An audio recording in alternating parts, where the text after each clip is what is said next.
Sinai, passamos. E aí nós vimos lá tantos milagres, situações que aconteceram, né, os conflitos, né, no deserto. E aí chegamos ali diante da terra prometida, a terra que mana leite e mel. E aí tivemos um probleminha, voltou a galera pro deserto, né? Tivemos 2 crentes ali, Josué e Caleb, mas tiveram que andar no deserto junto com os que não creram por mais 40 anos. Então eles já estão ali vovô, né? Quando chegam diante da terra para atravessar novamente, os 70, 80 anos de vida ali. E aí agora Moisés não vai entrar na terra, né? Ele morre e Deus fala para Josué, Josué, levanta agora e passa esse Jordão com esse povo, né? Que agora é contigo, querido, né? Corajoso, valente, guerreiro, o Senhor é contigo, Ele te esforça, né? E aí ele vai então e atravessa, e Deus faz tantos milagres através da vida também de Josué como líder daquele povo, né? A semelhança de Moisés, nós temos sinais, né, nos céus.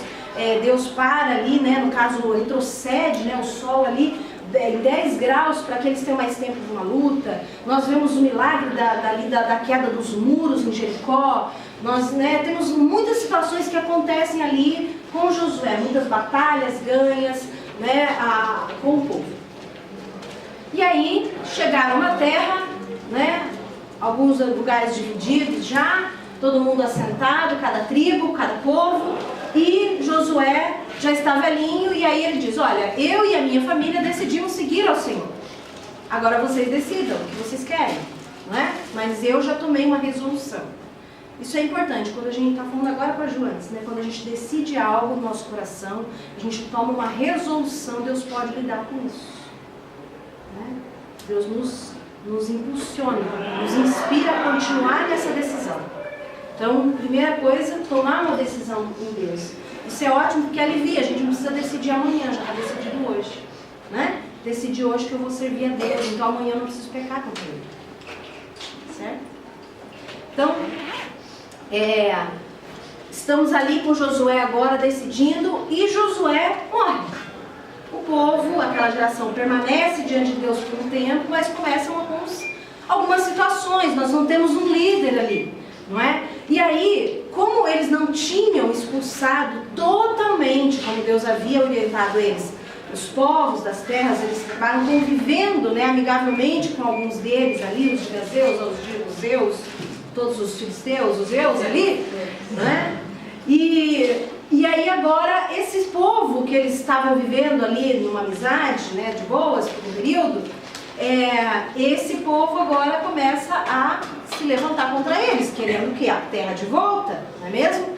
E aí o que acontecia com esse povo que já essa outra geração já não conhecia? Eles iam se afastando, né, daquilo que eles tinham ouvido a respeito de Deus, dos milagres no Sinai, de todas aquelas situações que haviam acontecido lá no deserto com os pais. E aí acontece uma fórmula, né, que vocês ouviram aí dos Juízes, né? Qual que é a fórmula aí básica, que é repetida de tempos em tempos? Ajuda aí os universitários aí, né? O que acontece com o povo? Se afasta de Deus. Faz o que é mal, né? Faz o que é mal, se afasta de Deus. Aí... Apostasia, né? Aí ele sofre na mão de algum inimigo, né? De algum povo, filisteu, enfim, qualquer um. Uhum. E aí Deus manda um juiz. Esse não, primeiro se arrepende, clamam a Deus. Aí Deus manda um juiz.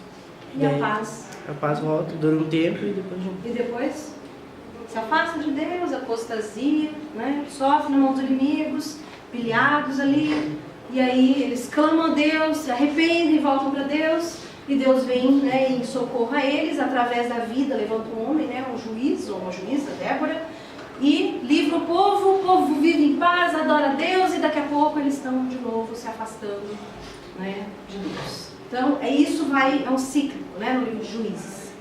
Então, dos juízes, aí falando dessas pessoas interessantes, quem que nós já estudamos até agora?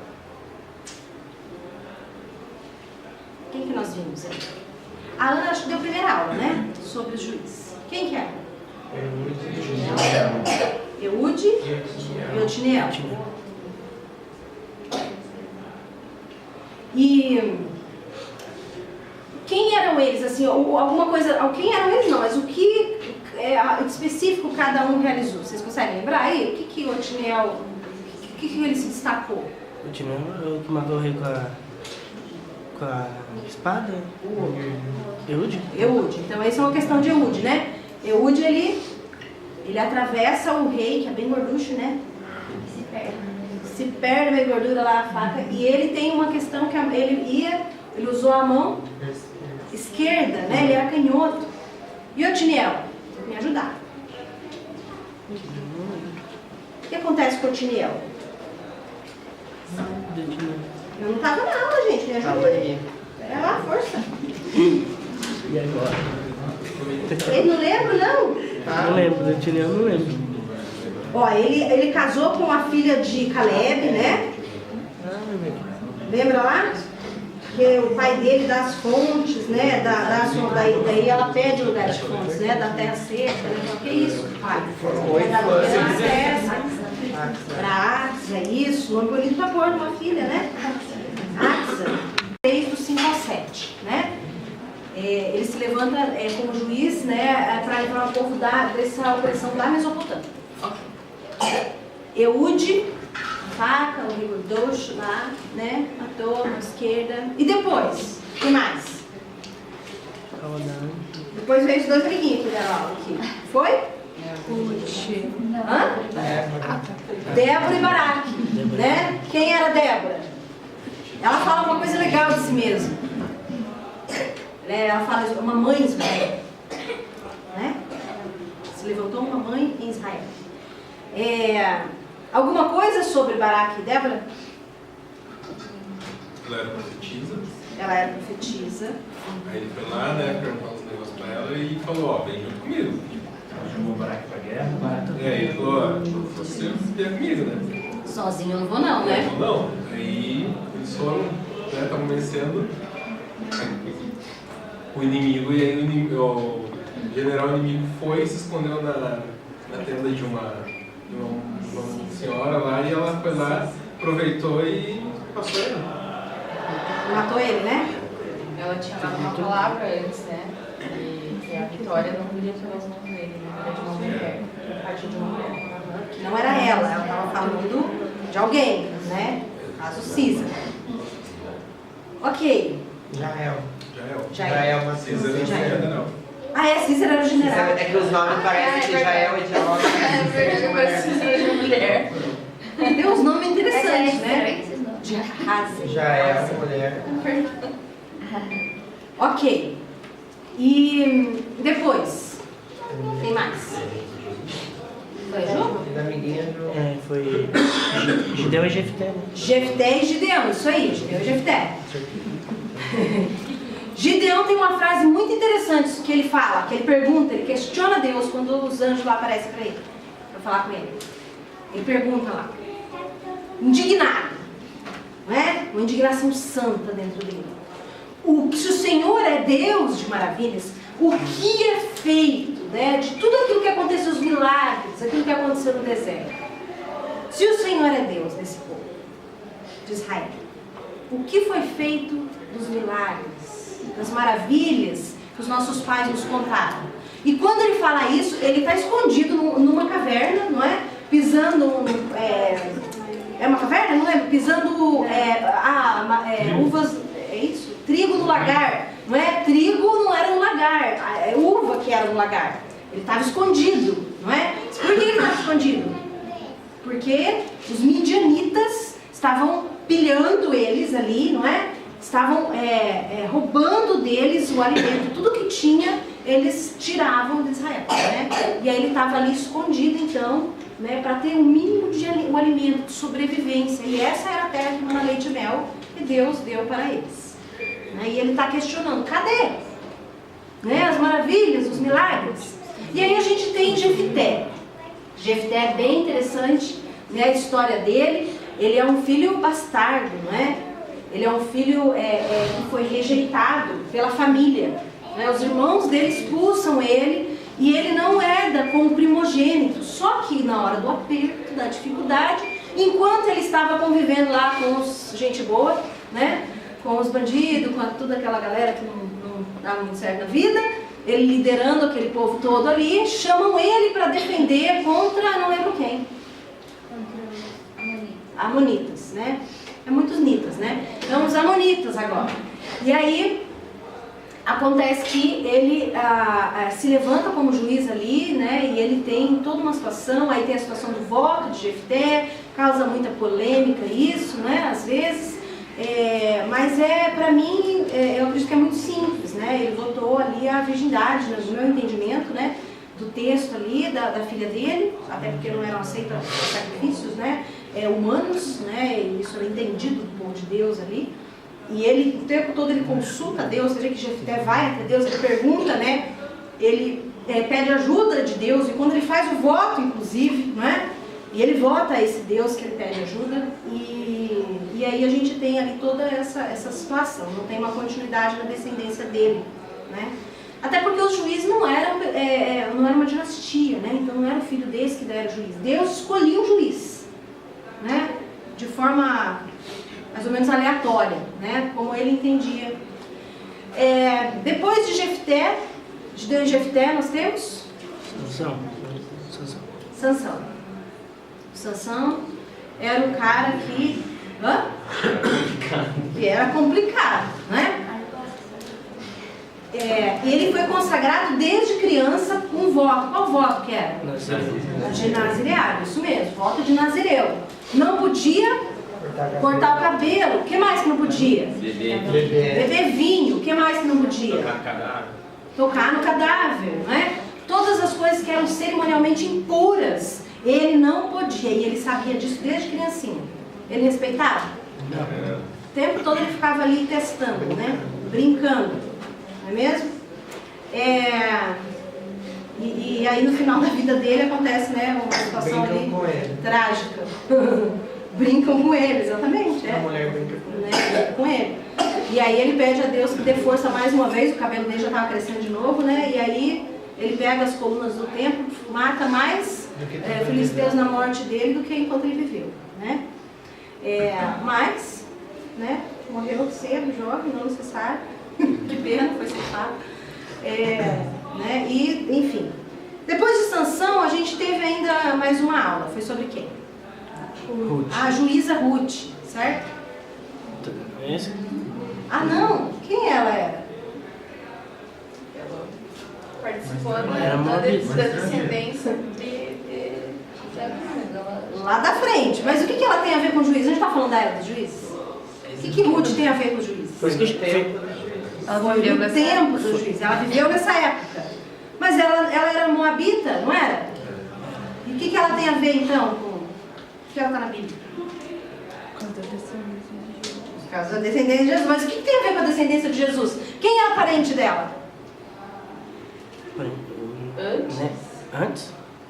Na verdade, ninguém... Como que ela entrou nessa descendência? Melhorando a pergunta. Mas a pergunta certa, né? Ela era norte de Noemi era judia, certo? E ela era nora. E ela então decidiu seguir o Deus de Noemi, não é mesmo? Foi com a nora, a gente usa nos casamentos, né? Onde tu fores irei, para onde tu repousares, ali repousarei eu. O teu Deus será o meu Deus, o teu povo será o meu povo. Então aí agora ela digamos ali que ela se converte, né? Ao Deus vivo, ao Deus de Israel. Agora o Deus de Israel é o Deus de Ruth, né? Só que isso só não bastava para elas fazer parte da descendência, né? Acontece uma situação ali com Boaz. Quem era Boaz? Parente, não era só um parente, uma coisa diferente. Resgatador. Isso lembra quem? Jesus, né? Pessoa de Jesus. Então, ele era uma figura de Cristo, esse Boaz. Ele era o quê? Bisavô de Davi, é isso? Ele vai ser bisavô de Davi. A partir dali a gente vem, né, agora essa promessa continuando agora sobre esse descendente, né, que viria a ser lá na frente Jesus, o Messias, né? E aí a gente vê Deus mostrando misericórdia, graça, perdão, né, através da vida do relacionamento de Boaz e de Ruth, né? Beleza. essa foi a última aula. Hoje nós vamos falar sobre um cara interessante, que é uma continuidade e é uma transição nesse período aí dos juízes, que é essa figura de Eli, né? Ok. Entrando agora em 1 Samuel. Você pode abrir sua Bíblia em 1 Samuel, a gente vai ficar por aí, a gente praticamente não vai andar muito nela. 1 Samuel.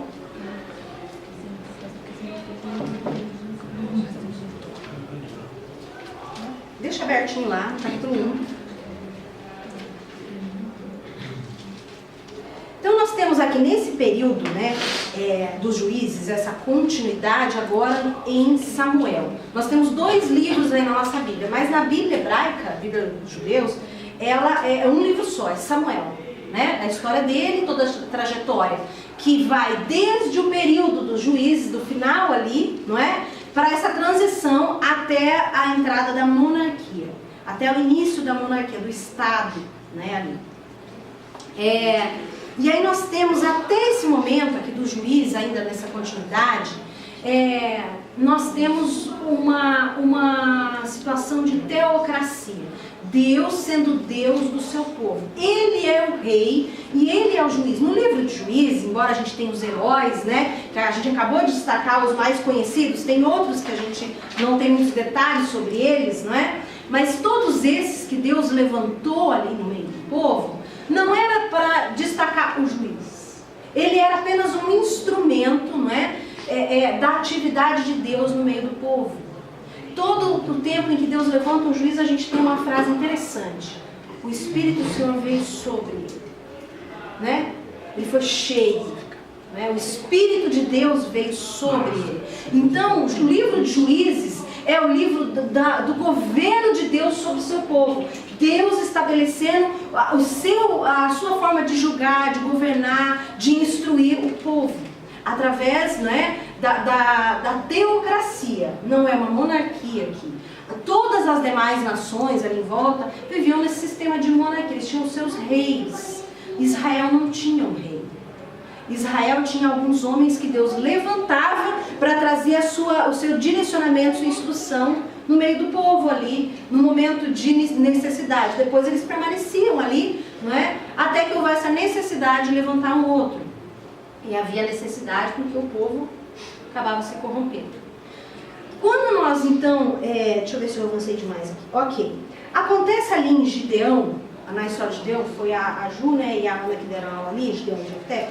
Gideão, em Juízes 8, do 2 e 23, nós temos ali um pequeno movimento popular, ali, um movimento no meio do povo, né, pedindo um rei.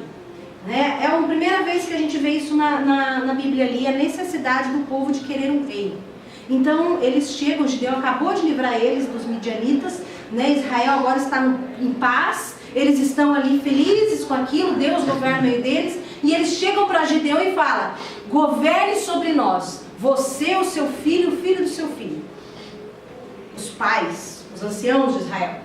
E aí Gideão dá a resposta para ele bem básica, direta, sobre qual era, não é, o tipo de governo do povo de Israel em relação ao que Deus já havia estabelecido. Nem eu, e nem meu filho, e nem o filho do meu filho reinará sobre nós. O Deus de Israel reinará sobre vocês. O Deus de Israel reinará. Nem eu. O que eles estavam querendo? Eles queriam uma dinastia, né? Não é? Assim? Não. Igual as outras nações. As outras nações são assim, então a gente também quer. E aí ele fala: não. Reinará sobre nós o Deus de Israel. Ele é o nosso rei. Beleza, abafou o movimento, mas isso foi esquecido?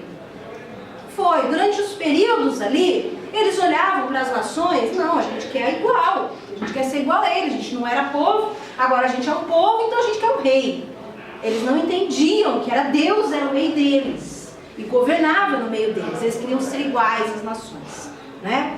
E aí a gente vê Deus levantando, né? A gente passa por ali vai ser um juiz, a gente já vai ver sobre ele. E aí a gente vê Deus levantando Samuel, né? Samuel como um juiz, né, num tempo difícil. Ele é o último juiz, né? Estou dando spoiler da próxima aula. Ele é o último juiz, né? Ele passa por esse momento de transição. Depois dele vem a monarquia. Inclusive ele unge Saul, depois ele unge Davi, não é? Para governar. Agora é porque o povo pede um rei. Então essa conversinha aqui mole, né, do povo de novo, né? Eles chegam lá para Samuel, no final da vida de Samuel, bem velhinho já, um juiz, e ele tinha estabelecido os filhos dele para serem juízes para o povo não ficar sem ninguém. Não foi Deus que estabeleceu. Ele pegou os filhos, estabeleceu. E aí os anciãos de Israel chegam e falam assim: ó, Samuel, é o seguinte, os seus filhos são avarentos, seus filhos são rebeldes e não andam de acordo com o seu costume. Então faz o seguinte, estabelece um rei aí para governar. Que as outras nações são assim, volta a conversa, né? E aí a gente vê que Deus não vai se agradar disso, porque o povo não está rejeitando Samuel como juiz. O povo está rejeitando o governo de Deus, a teocracia. Eles querem ser como os outros povos, né? Beleza, tudo isso é um pano de fundo para a gente falar sobre esse cara aqui, tá? Vamos abrir lá em 1 Samuel 4, vocês já abriram aí, né? Vamos lá. Então, vamos começar sobre a vida dele. Olha lá, a gente vai ler mais alguns versículos, para vocês abrirem. Jogou Israel 40 anos. 40 anos. A Bíblia não fala muito sobre, aliás, não fala nada sobre como foi essa maneira de governar, o que aconteceu, qual foi o grande feito de Eli, porque não teve, né? Não tem muito o que se falar sobre ele, só diz que ele julgou Israel por 40 anos. Aí nós temos algumas ideias sobre esse cara, né? Essa pessoa de Eli. Ele era um sumo sacerdote. Vocês lembram que era um sumo sacerdote? Tranquilo? Em Israel, em Siló. Por que em Siló? Porque quando Josué, né, eles entraram na terra, a arca da aliança, o tabernáculo, né, ele ficou ali, a tenda, no caso, estabelecido em Siló. Então era ali que o povo vinha para entregar os sacrifícios e fazer. Ali é onde acontecia o serviço dos sacerdotes, sumos sacerdotes levitas, tá? Então em Siló. Por isso ele era sacerdote ali. Ele conhecia e amava o Senhor, por incrível que pareça. Mas a sua fraqueza de caráter e a tolerância que tinha com o pecado ao redor eram atitudes diretamente opostas ao que o Senhor requeria dos líderes do povo. Né? Alguém deixa aberto no Tito 1 do 5 ao 9? Uma pessoa só, por favor. Deixa aberto lá para ler. Então a gente tem aqui, né, sobre a vida de Eli, esse tempo aqui de julgamento. Não fala muito sobre ele era sacerdote, diz que ele amava o Senhor, mas havia alguns problemas ali. Então vamos entender aqui como que ele amava o Senhor e tolerava o pecado junto ao mesmo tempo. Será que é possível? É possível que alguém ame a Deus, conheça Deus e conviva pacificamente com o pecado? Natural isso para vocês? Ouvir isso? É estranho? Causa um estranhamento?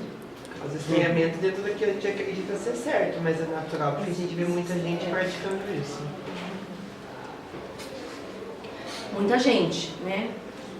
E quando a gente fala que é um líder? Um discipulador, um pastor, né? Era um líder em Israel, que vivia pacificamente com o pecado. Vamos ver como que isso era possível, então ver como que ele amava o Senhor, né? Então, 1 Samuel 4, 11.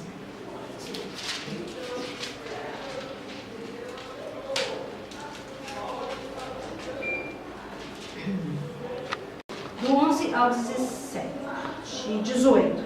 Do 11 ao 18. Também foi tomada a arca de Deus e os dois filhos de Eli, Ofni e Finéias, foram mortos. Então um homem de Benjamim, correndo do campo de batalha, chegou no mesmo dia a Siló, com as vestes rasgadas e terra sobre a cabeça.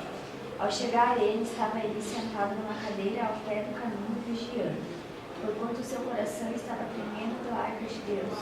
E quando aquele homem chegou e anunciou isso na cidade, a cidade toda rompeu em lamentações. E Eli, ouvindo a voz do lamento, perguntou: o que quer dizer este alvoroço? Então o homem, apressando-se, chegou e anunciou a Eli: ora, ele tinha 98 anos. Jovem. E os seus olhos haviam cegado, de modo que já não podia ver. E disse aquele homem a Eli: estou vindo do campo de batalha, de onde fugi hoje mesmo. Perguntou Eli: que foi que sucedeu ao meu filho? Então respondeu que trazia as novas, e disse: Israel fugiu de diante dos filisteus, e houve grande matança entre o povo. Além disso, também teus 2 filhos, Ofni e Finéias, são mortos, e a arca de Deus é tomada. Quando ele faz menção da arca de Deus, ele caiu da cadeira para trás, junto à porta, e quebrou-se-lhe o pescoço, que morreu, porquanto era homem velho e pesado. Ele tinha julgado Israel 40 anos. Trágico, né, gente? História triste. A gente está vendo aqui por que ele amava o Senhor. O que isso tem a ver, né? Essa tragédia toda. Então está acontecendo uma guerra aqui, né? Essa guerra com os filisteus, que era quem estava ameaçando e pilhando eles ali. E a gente viu que ele tinha 2 filhos, Ofni e Finéias, né? E os 2 filhos dele foram mortos nessa batalha. Fugiu um coleguinha lá dessa guerra e chegou em Siló e anunciou. Ele já era velho, estava sentado numa cadeira, e ele ouve a notícia daquele jovem. O que aconteceu lá? Israel foi subjugado, certo? Os seus dois filhos inclusive morreram lá. Olha a tristeza, né? E a arca de Deus foi tomada. Aí no versículo 18 diz assim: ao fazer ele menção da arca de Deus, caiu Eli da cadeira para trás. Um versículo antes, no B, ele fala: Ofni e Finéias, e a arca de Deus foi tomada. Ao fazer menção da arca de Deus, ele caiu da cadeira para trás e ele morreu com a pessoa escrava. Ele não caiu e ele não se espantou do fato dos filhos dele terem morrido lá. O que turbou o coração e deixou ele em desespero foi o fato da arca de Deus ter sido tomada. Então ele tinha um amor, entende, pelo Senhor. Ele sabia o que a arca de Deus representava. O que a arca de Deus representava no meio de Israel? A presença de Deus, né? Então ele tinha essa consciência e ele se turbou no coração naquela hora, e aí ele morre, né, de desgosto, né? A arca de Deus, a presença de Deus, pela primeira vez na história daquele povo que estava começando a ser um povo, a arca de Deus é tomada, a presença de Deus vai embora pelo inimigo. Eles roubam a presença de Deus, a arca, a presença, né, que representava a presença de Deus. Ok. E aí a gente está vendo aqui, então, a respeito da fraqueza agora. Vamos perceber agora qual era a fraqueza do caráter dele, né? Por que ele era tão fraco assim? Por que ele tolerava o pecado? Que pecado é esse que a gente está falando? Antes disso, Tito. Quem quer abrir? Tito.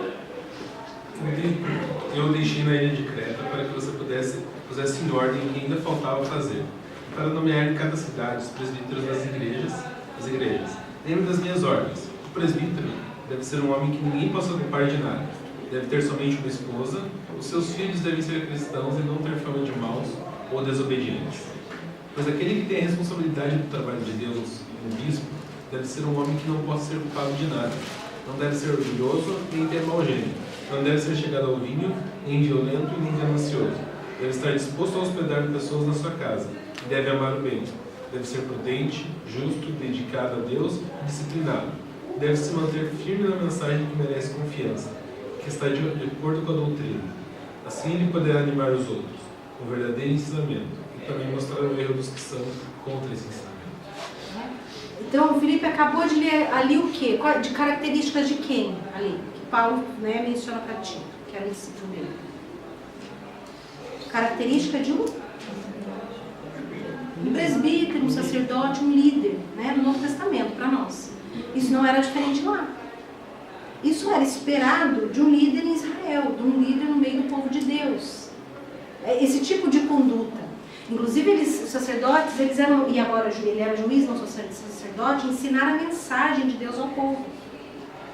Como que ele ia fazer isso se a própria vida dele, a família dele, não falava dessa mensagem? Né? Fazia o contrário. Então, nós estamos falando agora sobre a tolerância, tá? Então, uma conduta que não era permitida aos sacerdotes, aos líderes em Israel, tá? Então, vamos ver o que ele estava tolerando. 1 Samuel 2, 12. A gente vai andar pela Bíblia aqui, nesses trechos até o 1, 2, 3, 4, tá? 2,12. Vou ler aqui. Eram, porém, os filhos de Eli, filhos de Belial, né? Malvados, ímpios, não se importavam com o Senhor, né? Algumas versões dizem não conheciam o Senhor. Então, os filhos de Eli, eles eram filhos de Belial, né? Malignos. Eles não se importavam com o Senhor. Aí, vai dizer, pois o costume daqueles sacerdotes com o povo era que, oferecendo alguém sacrifício, vinha o moço do sacerdote, estando-se cozendo a carne, com um garfo de 3 dentes na mão, e metia na caldeira, ou na panela, ou no tacho, ou na marmita, e tudo quanto o garfo tirava, o sacerdote tomava para si. E assim se fazia a todo Israel que ia a Siló, né, oferecer sacrifícios ao Senhor. Também, antes de se queimar a gordura, vinha o moço do sacerdote, dizia ao homem que sacrificava: dá essa carne para assar ao sacerdote, porque não aceitará de ti carne cozida, senão crua.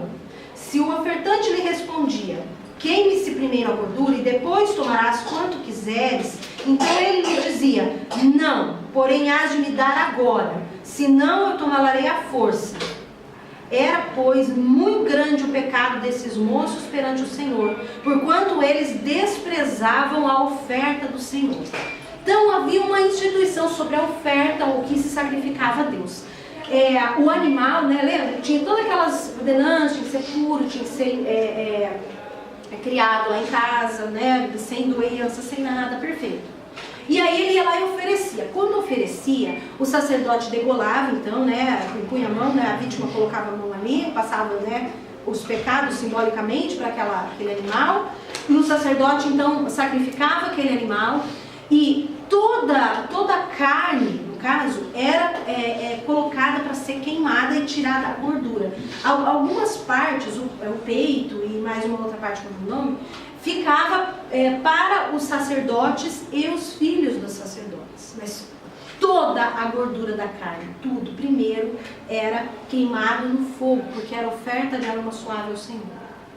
Isso havia sido estabelecido por Deus. Isso que o sacerdote deveria fazer. E o que eles faziam? A carne que estava sendo oferecida como sacrifício ao Senhor, enquanto ela estava ali cozinhando e subindo como oferta de aroma suave, ele ia lá, enfiava o garfo e comia. Eles também faziam o seguinte: a pessoa vinha e trazia, eles pegavam: me dá essa carne crua, porque eu vou fazer em casa churrasquinho do jeito que eu quiser, não quero esse churrasco aqui, né? Falavam: não faça isso, primeiro deixa eu entregar minha oferta ao Senhor, depois deixa eu queimar a gordura, depois você... Não, eu quero crua, senão eu vou tomar de você à força. Que tipo de liderança é essa? Que impõe, né? Que quer uma parte para si primeiro. Hoje a gente tem isso muito interessante quando a gente vê um exemplo, um dos exemplos disso, tá? Que fica mais gritante, até na mídia, né? Quando, por exemplo, um líder, né, ele abusa, né, dos seus liderados, tentando tirar os bens, os recursos, o dinheiro, dizendo que isso é para o Senhor, quando ele está colocando a mão lá e pegando aquilo para si, para benefício próprio. Era o que Hofni e Finés faziam. Eles se utilizavam do sacerdócio, do lugar da liderança, para benefício próprio. Às vezes, né, num contexto até mais próximo da gente, talvez, quando a gente está discipulando alguém, a gente liderando, dando curso, né, na casa de Deus, assumir um papel de liderança, a gente pode usufruir dessa liderança para nosso próprio benefício. Nós estabelecemos dependência emocional, às vezes, de alguns liderados, de alguns discípulos, né? Que faz com que essa pessoa dependa de mim. Ela não consegue mais respirar e viver se não for comigo, ou por mim. Né? Tudo. Ela não vai consultar Deus, ela vem me consultar. E eu faço questão de que seja assim, porque isso, meu ego fica bem massageada, eu me sinto importante. Então eu uso o sacerdócio para me promover, para me sentir grande, maior, para me sentir importante. Eu estou fazendo a mesma coisa que Hoffman faz. Estou enfiando garfo lá no sacrifício que é para o Senhor. Se alguém obedece o Senhor, para Ele. Se alguém deixa algo, deixa de pecar, avança na vida, é por causa do Senhor, não é por minha causa. Né? Os coríntios lá, em 1 Coríntios da carta, Paulo fala sobre eles, havia uma confusão, eles ficavam numa disputa de valores ali, né? De importância. Quem é mais importante? Paulo batizou? Não, foi Apolo, não, foi fulano. E ele fala, não importa, pouco importa quem planta e quem rega. Quem importa de verdade é Deus que dá o crescimento. Então, tanto faz quem plantou e quem deixou de plantar e quem regou. Quem importa é Deus que dá o crescimento. Né? Então, tudo aquilo que tira a glória de Deus é mais ou menos o que Hoffman e Finéis estavam fazendo aqui. Esse era um dos pecados que eles cometiam. Tinha mais uma coisa. Eles estavam se associando, no caso, às práticas e os costumes dos deuses daquela terra. Alguém lê o 22 até o 25? Vamos ver o que mais eles faziam. Hoffman e Finéis. Capítulo 2, versículo do 22 ao 25. Pode ler bem alto, por favor. Ele já estava muito velho. Ele ouvia falar de tudo que seus filhos faziam aos israelitas e também que eles estavam tendo relações com as mulheres que trabalhavam na entrada da tenda sagrada. Então ele disse, por que vocês estão fazendo essas coisas? Todos me falam mal do que vocês estão praticando. Parem com isso, meus filhos. Eu estou ouvindo o povo do Senhor Deus dizer coisas terríveis a respeito de vocês. Se uma pessoa peca contra a outra, o Senhor pode defendê-la. Mas quem pode defender aquele que peca contra Deus? Olha que interessante, né? Se uma pessoa pecou contra o outro, né? Precisa ser perdoado, Deus pode intervir, fazer algo. E se peca contra ele mesmo, o próprio Deus? Quem vai intervir em favor dele? Se ele está se colocando contra Deus, né? Tendo Deus como inimigo. O que eles estavam fazendo? Qual era a prática dos filhos deles, que ele sabia? Relações, fornicação, relações com as mulheres que ficavam à porta do tabernáculo ali, né? Olha só o que eles estavam fazendo na casa de Deus, esses homens, né? Se envolvendo em relações sexuais ilícitas. Então, além de se meterem na gordura e no sacrifício, zombando, desprezando a Deus, eles estavam também se envolvendo com as mulheres daquela terra, se misturando em orgia e fornicação. E tudo isso, esse é o tema para nós aqui, o importante, sobre a supervisão e a liderança de Eli. Ele não estava fornicando e nem estava fazendo o que os filhos faziam, mas ele era líder, discipulador desses filhos. E o que ele fazia?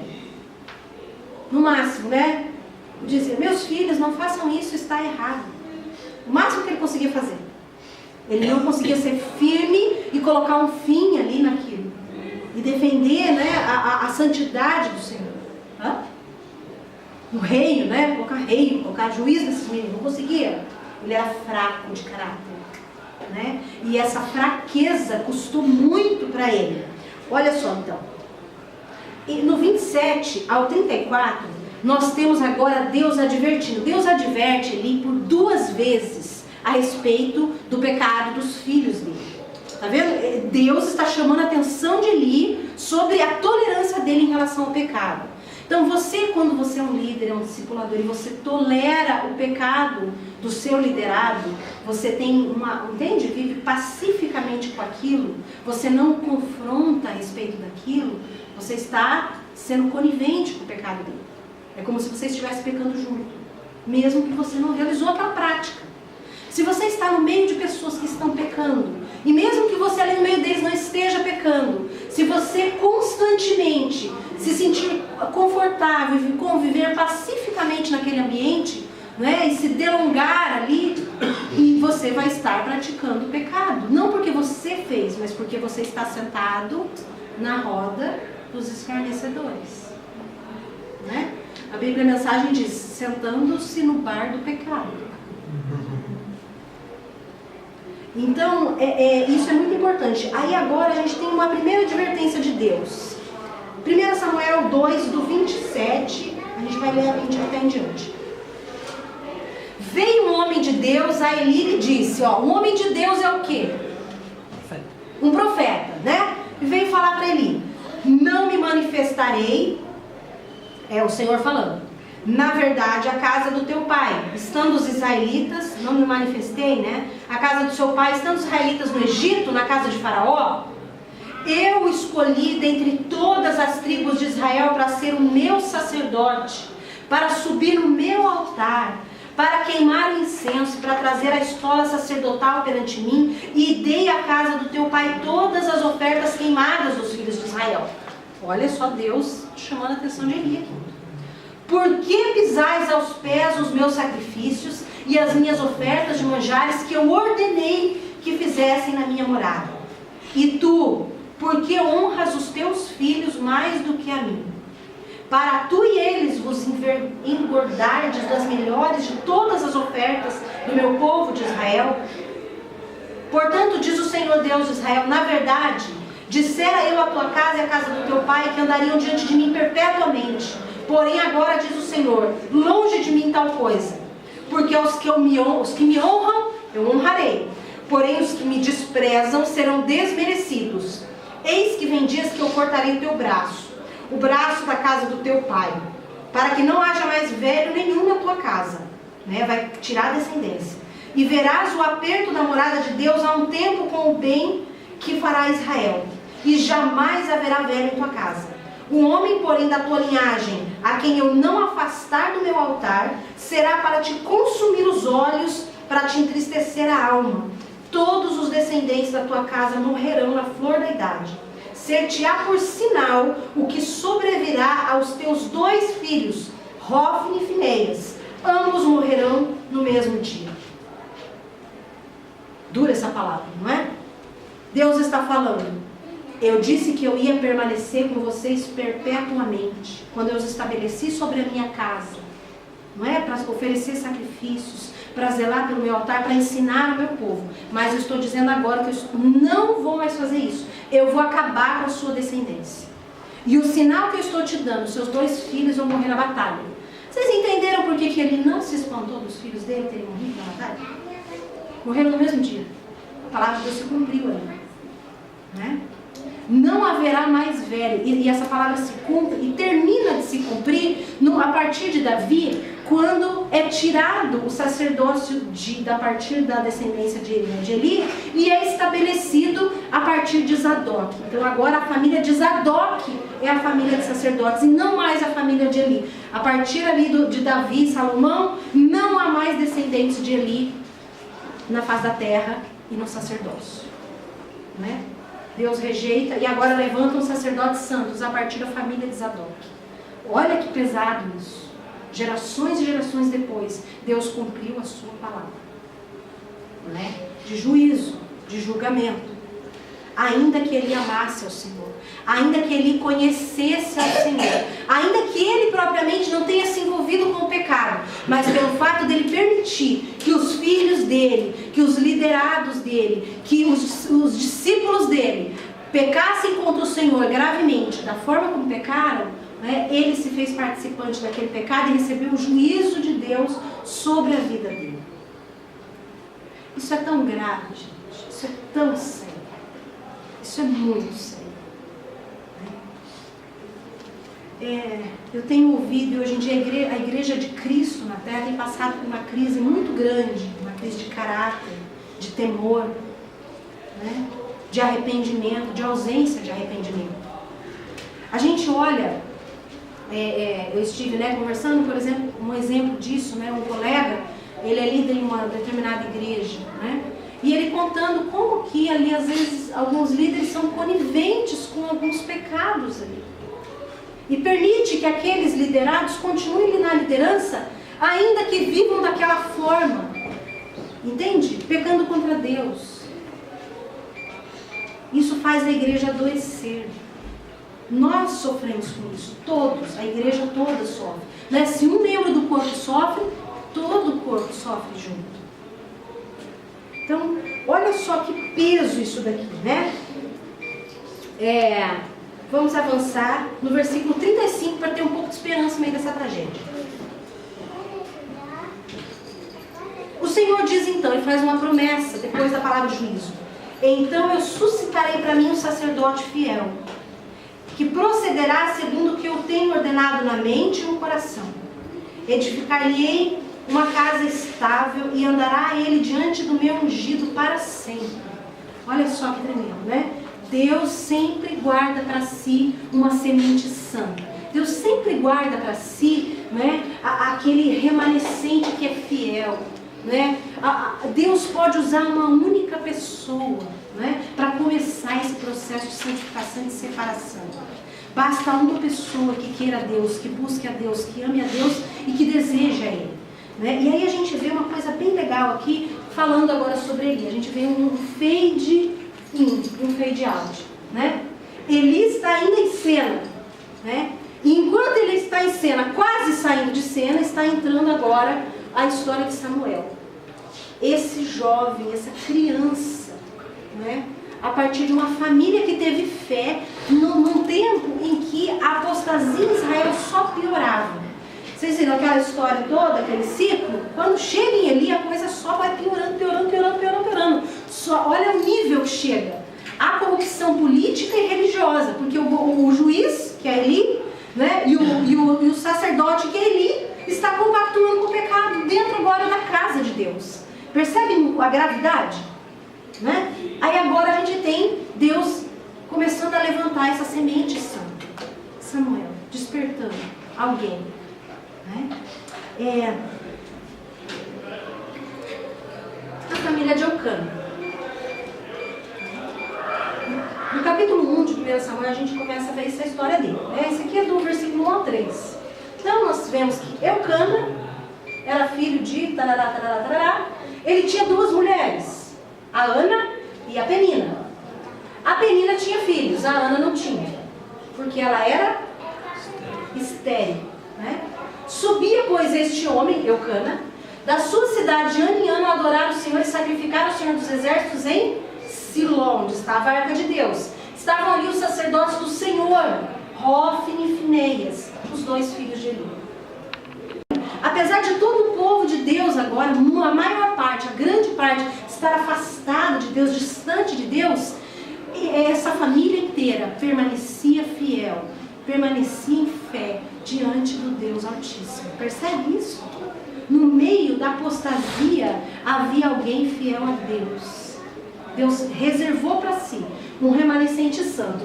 Então ele estava lá e apesar dos líderes dele serem corruptos, os líderes deles serem rebeldes a Deus, ele continuava servindo a Deus e inclusive, imagine, o sacrifício desse cara era espetado também. Ele também era forçado a dar a carne que ele não queria. Mas o importante aqui é que ele permanecia fiel, apesar da liderança dele. Entende o outro lado agora? Então, assim, às vezes, né, as pessoas estão... É possível que as pessoas caiam, que elas pequem, é possível que elas errem. O homem faz isso. O cair é do homem e o levantar é de Deus, né? Então, o homem cai. É isso que o homem faz. Mas Deus diz que ele não é homem, né, para que minta. E ele não é filho do homem para que se arrependa. Ele diz que dele não se zomba. Não se pode zombar. Então, quando a gente vê essa relação aqui, a gente vê Deus continuando sendo Deus desse povo e essas pessoas continuando acreditando que Ele é esse Deus. O importante para mim e para você é, quando alguém próximo de nós, às vezes pode ser um discipulador, alguém que a gente admira, um pastor, seja daqui ou de outro lugar, meu Deus, caiu, olha lá a situação de pecado, que absurdo, né? Alguém que lidera o povo de Deus, a igreja de Deus, a gente precisa estar com o nosso coração firmado em Deus, porque é a Deus que nós servimos e não é o homem. Nós honramos o homem, respeitamos, certo? Mas a nossa obediência é ao Senhor. Nós vamos continuar servindo a Deus. Nós não vamos falar mal, não vamos criticar, nós não vamos apedrejar e nem julgar, porque é Deus quem julga. Nós vamos permanecer fiéis a Deus. Sim. É isso que Deus espera de nós. Vocês estão bem quietinhos, eu não estou fazendo muita pergunta. Eu quero saber se está tudo bem. Não? Vocês ficaram em silêncio. Não está bem. Está mais reflexivo? É? Sabe, eu acho que ela é muito... Tem um peso diferente, sabe? Essa história e essa temática. Isso. É que eu acho que é muito visto, muito sabido, Sim, porém estou passando muito agora. pouco conversado, muito pouco debatido, muito pouco exposto, sabe? A gente sabe de tudo, de coisas, e até na nossa própria vida, entende algumas coisas, mas a gente às vezes não avalia as consequências de tudo isso que vai causar, né? Vai lidar com a situação, né? E depois vai conversar, vai tratar isso. Seja num papel, né, de liderança ou no papel de liderar, dos dois lados. Né? Você vê, está tudo aqui, a palavra de Deus nos ensina. Está tudo aqui. E isso aqui, vocês percebem como é atual? É para hoje, é para mim. Para a minha vida.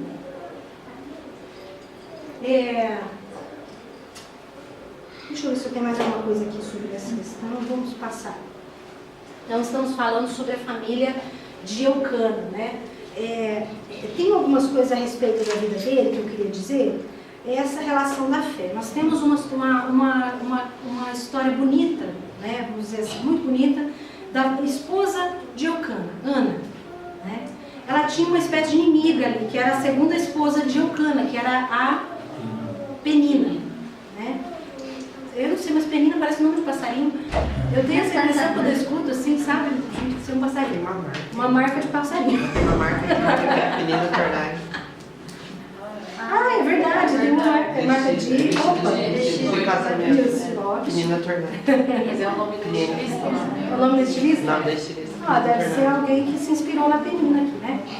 Então, Fábio, rapidinho. Qual é a relação da família de Eucana com ele? com ele?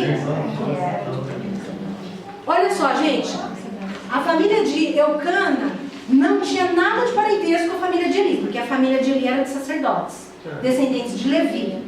Eles eram pessoas do povo de Deus, naquele período dos juízes, que iam até Siló oferecer sacrifício ao Senhor. Dentro daquela multidão, a Bíblia destaca essa família, porque é dessa família fiel a Deus no meio dessa apostasia, essa corrupção toda, que Deus levanta Samuel. Ah, tá. Porque eu vejo que em 1 Samuel, no capítulo 1, já está falando da história dessa família. Já chega falando deles, não fala de mim. Mas 1 Samuel e 2 Samuel para daí acontecer. Então a gente tem, por isso que eu falei, ó, um fade in e um fade out, né? O in entra e esse sai. Então a gente vê agora, entrando em cena no meio de tudo isso, a família de Eucana, né, para falar de Samuel. Eli está ali no meio, mas Eli já está saindo fora da história, e a família dele também, porque Deus já está trazendo juízo. Né? Quando a gente vê olha só, isso é muito importante, pessoal, quando a gente vê um tempo de transição na nossa vida, quando a gente vê um tempo de transição na nossa trajetória, geralmente é isso que está acontecendo. Uma coisa nova já está surgindo, enquanto a velha está ali convivendo junto. E aí a gente precisa ter a paciência, o discernimento, a sabedoria de Deus para não perder esse tempo profético de Deus, enquanto Ele retira o véu e estabelece o novo. Definitivamente. Né? Vocês entenderam isso? Guarda isso assim. Ok, então nós temos aqui o voto que Ana, a esposa de Eucana, faz, né? Ela tinha essa inimiga em casa, que era a Penina. A Penina podia ter filhos, e daí por ter filhos, ela zombava da Ana, né? Ela maltratava a Ana, né? Eu tenho filhos, você não tem filhos, né? Você é uma amargurada do espírito, né? Essa coisa toda. Nem se ela não fizesse nada, né? Por si Nem precisava, ela já se sentia inferiorizada, talvez, não é? Porque era importante para a mulher ter filho nessa época? Por quê? Da descendência da família, da homem. Para ter descendência, não é? para ter continuidade, para ela continuar tendo o cuidado, o sustento depois, inclusive. Né? A mulher existia se tivesse filhos, senão quem ela era? Então, e a palavra fala que Eucana amava mais a Ana, que era Esther, do que a Penina. Então, quando ia dar a oferta lá, e tinha uma parte da oferta que ficava, né, para eles. Essa parte, ele dava a porção maior para Ana do que para Penina. É meio estranho isso, mas ele gostava mais dela, então ele dava uma parte melhor para ela, né? E aí a gente vê que ele fala, mas para você não é suficiente ter eu que amo você mais do que eu amo ela? Não era. Ela cria em Deus, né? Olha só. Vamos ler lá. Capítulo 1.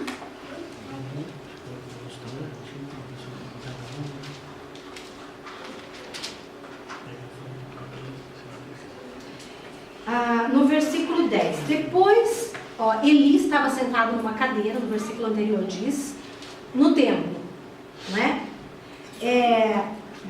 E aí então, Ana se levantou com amargura de alma e orou ao Senhor e chorou abundantemente. Agora sim, ela faz um voto. Olha só esse voto. Senhor dos exércitos, se benignamente atentares para a aflição da sua serva, e de mim te lembrares, e da tua serva não te esqueceres, e deres um filho varão, ao Senhor eu o darei por todos os dias da sua vida, e sobre a sua cabeça não passará navalha. Que voto era esse? Que lê? Nazireu. Esse menino, se o Senhor me der, Deus, eu entrego ele ao Senhor. Ele vai ser seu, ele não vai ser meu. Ele vai te servir. No meio da corrupção, no meio do caos, no meio da bagunça, no meio de um lugar de lamaçal, de impureza, de pecado, essa mulher levanta esse clamor diante de Deus e fala, eu entrego ele ao Senhor. Você acha que Deus gostou disso? O que ele precisava agora, nessa hora? De alguém de Deus, né? De uma linhagem, de uma semente santa, de um remanescente fiel, de alguém que buscasse e servisse a Ele, né, somente a Ele, de todo o coração, alguém consagrado. E agora ele tem essa pessoa, não é? Ele gera essa pessoa, então, no ventre de Ana. Só que antes disso, acontece uma história interessante. O Eli estava com discernimento ruim, a gente já vai saber aqui. Por quê? Eu não vou ler não, vou contar para poder começar a ficar do tempo. Ele vê ela orando ali e ela estava balbuciando. Era comum orar em voz alta, né? Ela orava, ela estava chorando, derramando a alma dela ali. Então, não tinha entendimento das palavras.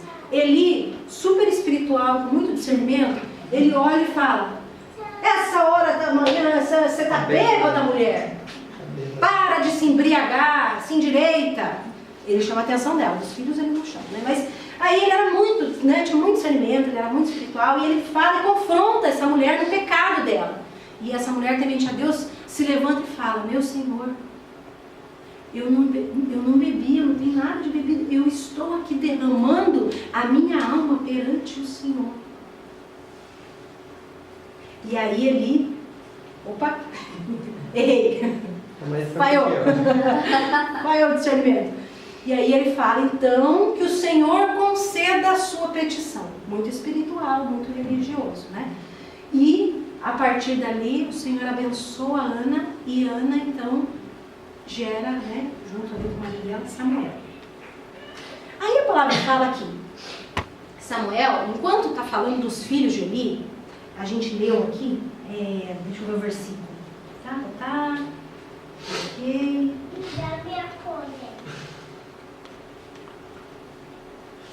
Não, que ele já entregou. A Ana, ela entrega o Samuel depois que ele está desmamado. Imagina, ela não tinha filho, ela queria um filho. Aí ela tem filho. Sabe quando a criança desmamava? 2, 3 aninhos de idade. Está desmamado. Imagina, você pegar o seu filho de 2, 3 anos de idade e levar para aqui. Oi? Você queria muito. Você queria muito. E aí você leva para aquele sacerdote corrupto, com aqueles filhos terríveis. Para ser criado por ele. Né? Na casa do Senhor. Mas ela foi lá e entregou o filho, né? Cumpriu os votos, entregou a oferta que tinha que entregar junto com o voto. E Samuel, então, agora ele começa a ser criado por Eli, a partir dessa idade, gente, 3 anos de idade, 3 aninhos, era um bebê. Né? Da idade da Ju, ó. A Ju tem 3 aninhos. Fez agora, né? Recentemente. Então agora Samuel serve a Eli, papel que os filhos deveriam fazer. Samuel não tem nem linhagem de sacerdote, mas ele está lá no templo servindo, e como sacerdote quase, não é? Porque depois ele chega até a fazer um sacrifício pelo povo. Deus levanta ele lá, mais à frente. E aí a gente vê ele ainda criança e ele tem um sonho. E aí nesse sonho, ele escuta, né, uma voz que fala com ele, chama Samuel, Samuel. Ele não entendia o que era aquilo. E ele correu para Eli, porque Eli era o discipulador dele, ele deveria saber. Tá me chamando? Não, meu filho, volta a dormir, você tá maluco? Volta, sonhou. Aí ele volta a dormir. Segunda vez. Samuel, Samuel. Fala, tio. E aí, o Eli, tá maluco, menino? Tá tendo pesadelo? Volta a dormir. Super cheio de discernimento, né? Lógico. E aí, Samuel volta a dormir. Terceira vez. Não, a terceira vez ele já fala, né? Vamos ver se é a terceira ou a quarta. Eu acho que é a quarta. É a quarta vez, né? Acho que é a terceira vez. Samuel vai lá dar Eli. Acho que é Deus que está falando com você, menino. Né? Agora ele entendeu, caiu a ficha. Estava difícil para entender, porque tinha pecado no meio ali, né? Estava difícil de enxergar. E aí Eli vai e fala, ó, quando a voz perguntar, você responde, eis-me aqui, porque é Deus que está falando com você. Só que tem uma fala muito interessante. Abre lá, 3, versículo 1, eu acho. Não é o 1, não. Ah, é o 1, sim. Lê bem alto. Alguém lê assim, mas bem alto. Pulmão assim. Vai lá. Entretanto, o menino Samuel serviu o Senhor perante Eli. E a palavra do Senhor era muito rara naqueles dias. As visões não eram frequentes. Naqueles dias, a palavra do Senhor era rara. As visões não eram frequentes. Então, vamos desculpar um pouco Eli, porque ele não estava muito acostumado com esse negócio de Deus falar. E ele era sacerdote. Ele era o líder espiritual do povo, mas ele não estava acostumado muito a ouvir a voz de Deus. Né? E agora nós temos aqui Deus levantando Samuel nesse tempo em que não eram frequentes as visões e a palavra de Deus não falava. E ele levanta Samuel. Aí, a primeira visão que Samuel tem quando ele volta, criancinha, ele pergunta para Deus, né, eis-me aqui, Deus fala com ele e Deus fala a visão para ele. Eli vai lá e fala, o que é que Deus te falou? E aí ele até, né, fala uma coisa pesada pro menino, porque Deus ia quase matar ele se ele não falasse para ele qual que era a visão. E Samuel não quer contar para Eli, sabe por quê? Porque é a segunda palavra de juízo sobre a casa dele. Ele é uma criança, cresceu ali, aquele pessoa que ensinou ele, era o discipulador dele, e agora Deus falou para ele como profeta que rejeitou o líder dele. Como é que ele conta isso? Além de tudo, ele tinha afeição pela pessoa. E aí agora ele fala, ele, né, força o menino e ele precisa falar. E ele conta a visão. Né? Não fala de todos os detalhes disso, né? Isso é bem resumido aqui no texto bíblico. E aí ele tem que falar essa visão, que é a segunda vez. Então, quando os 2 filhos morreram ao mesmo tempo, no mesmo dia, não foi por isso que ele se entristeceu, porque ele já sabia da palavra de juízo, porque ele não se posicionou. Ele não se posicionou, ainda que Deus o advertisse. Né? Ele continuou pecando, permitindo o pecado. Então a gente vê essa atitude de fé, né? Essa oração, e Samuel agora vai dedicar os dias da sua vida. Os dias da sua vida ao Senhor. Nos dias de Samuel, nós tínhamos essas 2 crises muito sérias acontecendo.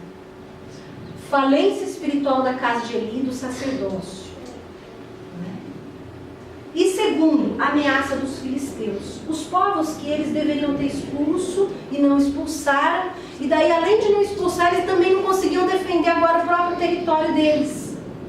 Né? Eles tinham inúmeras incursões e tentativas ali de avançar, né, contra eles. Eu queria só fazer uma pausa aqui, um parênteses no meio, que é uma coisa muito importante. Ana, depois que ela concebe, ela consagra Samuel ao Senhor, ela tem um cântico, né, que é famoso esse cântico. No capítulo 2, versículo, a partir do 1 ali, a gente não vai ler o cântico inteiro, só o primeiro iniciozinho. O versículo 1, 2, 1. Alguém lê, só para eu descansar minha voz um pouquinho? Então orou Ana e disse: meu coração exulta ao Senhor, meu poder está exaltado no Senhor, a minha boca se dilatou sobre os meus inimigos, porquanto me alegro na tua salvação. Então agora Ana está cantando ao Senhor e ela vai trazer várias palavras. Até o versículo 10 aqui vai se desenvolver esse cântico de Ana, que é muito parecido com outra mulher, né, que engravidou também, que Deus lhe deu um filho consagrado desde o ventre, né, no Novo Testamento, lá em Lucas, capítulo 1. Vai lá? Lucas, vamos ver.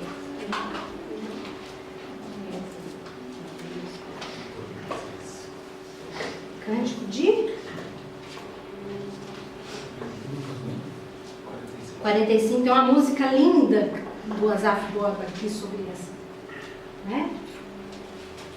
A minha alma engrandece ao Senhor, o meu espírito se alegrou em Deus, o meu Salvador, porque contemplou na humildade da sua serva, pois desde agora todas as gerações me considerarão bem-aventurada, porque o poderoso me fez grandes coisas. Santo é o seu nome, sua misericórdia vai de geração em geração sobre os que o temem. Aí continua, é o cântico de Maria, né? Então, é muito semelhante ao cântico de Isabel. Interessante essa ponte, é como se fizesse eco a voz de, né, está nascendo nesse tempo em que as visões não são constantes, em que Deus não levantava profetas mais. Há anos já não fazia profeta. Não havia uma voz. Nós temos aqui Deus, né, a Maria gerando agora o Filho de Deus, né, a semente santa. Seria ele agora. Fechando parênteses, voltando lá para a ameaça dos filisteus, no capítulo 4.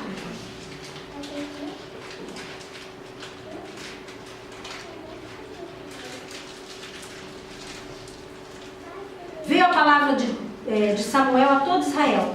Israel saiu a peleja contra os filisteus e se acampou junto a Ebenezer. Os filisteus acamparam junto a Afeca. Dispuseram-se os filisteus em ordem de batalha para sair de encontro a Israel e travada a peleja. Israel foi derrotado pelos filisteus e estes mataram no campo cerca de 4.000 homens. Voltando o povo do arraial, disseram aos anciãos: por que nos feriu o Senhor hoje diante dos filisteus? Por quê?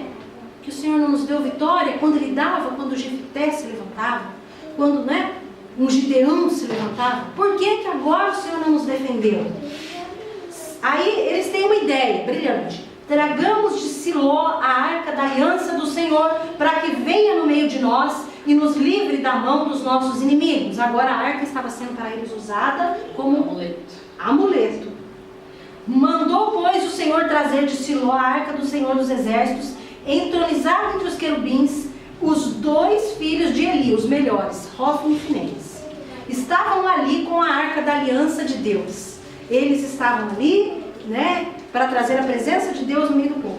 Sucedeu que, vindo a arca da aliança do Senhor ao arraial, rompeu todo Israel em grandes brados e ressoou a terra. E ouvindo os filisteus a voz de júbilo, disseram: que voz é essa de júbilo no arraial dos hebreus? Então souberam que a arca era vinda ao arraial e se atemorizaram. Os deuses vieram ao arraial. Ai de nós, que tal jamais sucedeu antes. Ai de nós, quem nos livrará da mão desses grandiosos deuses? São os deuses que feriram os egípcios de toda sorte de pragas. Sede fortes, filisteus, portai-vos varonilmente, para que não venhais ser escravos dos hebreus, como eles serviram a vós outros. Portai-vos varonilmente, pelejai. Então pelejaram os filisteus, Israel foi derrotado. Cada um fugiu para sua tenda, e foi grande a derrota, porque foram mortos 30.000 homens de pé. foi tomada a arca de Deus e mortos os 2 filhos de Eli, Hófni e Finéias. Olha a tragédia. Sabe, gente, no dia da dificuldade, sabe aquele dia mal que acontece na vida de todo mundo? Às vezes o dia mal dura um ano. Às vezes dura mais. Às vezes dura alguns meses. Se nós não estivermos sendo fiéis ao Senhor e a presença dele não estiver conosco, porque nós o amamos, o conhecemos e o obedecemos, não adianta clamar, gritar, fazer festa, glorificar, colocar o inimigo no louvor, repreender o inimigo, fazer corrente, jejuar 30 dias, não vai adiantar. Né? O dia mal vai vir e pronto. É derrota certa. A nossa vida precisa ser de fidelidade em fidelidade. A gente peca e a gente tem um advogado junto ao Pai, a gente se arrepende e volta. Permanece, entende? Se acontecer um acidente, que eu já decidi que eu vou servir ao Senhor, o acidente é cair, poxa, Deus me perdoa, estou voltando. Né? Rápido. É a velocidade. A questão é a velocidade de arrependimento. Essa é a dinâmica. Quanto mais velocidade de arrependimento, melhor a nossa situação, né, a nossa vida, né, tudo vai muito melhor. Porque não adianta clamar a Deus simplesmente na hora do desespero, que daí a situação já está toda, né, o leite já derramou. Olha que o povo está desesperado. Gente, o problema é que a presença de Deus não está no nosso meio. Vamos lá buscar ela. Trouxe a Arca da Aliança. Traz os 2 sacerdotes que estão lá com a vida corrompida. Os sacerdotes cantaram, invocaram a Deus.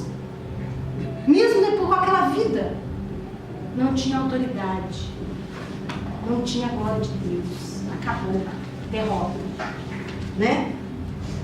Então, a arca de Deus é tomada. Depois que Eli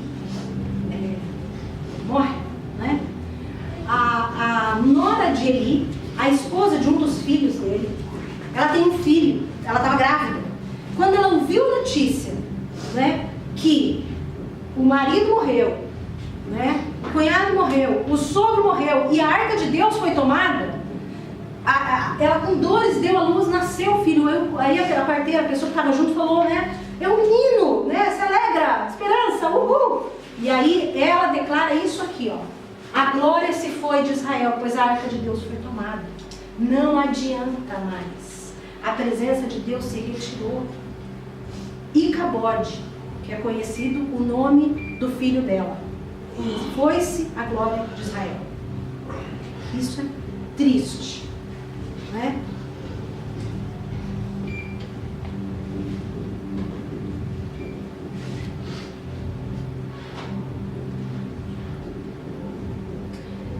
O que nos protege não é o templo.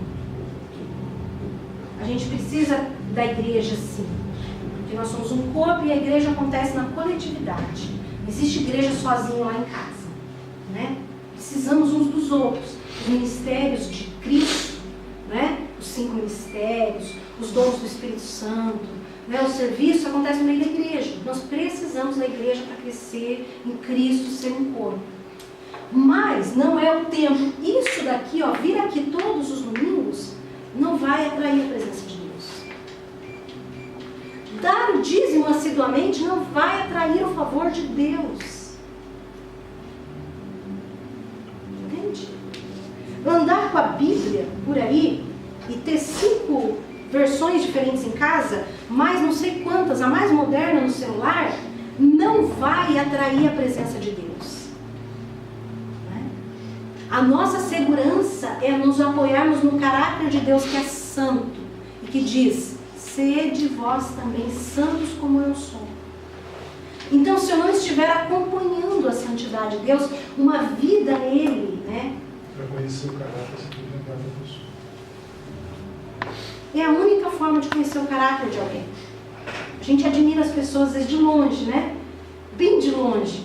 Mas quando a gente anda junto, caminha pertinho, a gente sabe do que é feita aquela pessoa. Como que ela toma as decisões da vida dela, como que ela se conduz, e a gente conhece o caráter dela. Quais são os valores, não é mesmo? Às vezes uma pessoa se interessa por outro, começa um relacionamento, né? Você acha que tem toda uma possibilidade de sucesso ali. Aí você só vai saber de fato quais são os valores daquela pessoa, o caráter dela, quando você chega bem pertinho. Quando você começa a conviver mais diariamente. Né? E assim é que a gente conhece o caráter de Deus, se aproximando dele. Não basta conhecer e amar. Eu tenho que me relacionar com ele. Deus quer relacionamento. Ele não quer ser gritado no meio da batalha, me socorre somente. Ele quer ser Deus na minha vida e na sua vida agora. Ele quer se relacionar comigo aqui, ó, na palavra. Tá vendo? Tá tudo aqui. Tá tudo aqui. Né? Eu preciso trazer isso para dentro da minha vida e expressar de dentro de mim para fora com as minhas ações. Toda essa vida que ele colocou dentro de mim.